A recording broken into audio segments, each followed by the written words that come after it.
मागील काही दिवसाखाली लेंडी धरणाच्या पुरात अडकलेल्या रावणगाव येथील गावकऱ्यांना बाहेर काढण्यासाठी राम पाटील भाटापूरकर यांनी जीवाची पर्वा न करता शेजार धर्म पाळत आपला ट्रॅक्टर घेऊन रात्री रावणगावात जाताना त्यांचा ट्रॅक्टर पाण्यात वाहून गेला होता।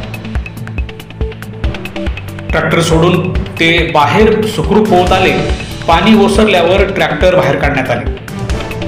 रावणगावचे सर्वच गावकरी हाताला लागतील ते आपापली मुकी जनावरे घेऊन राजू पाटील रावणगावकर यांच्या व अन्य 2 ठिकाणी आपला जीव मुठीत घेऊन बसले होते।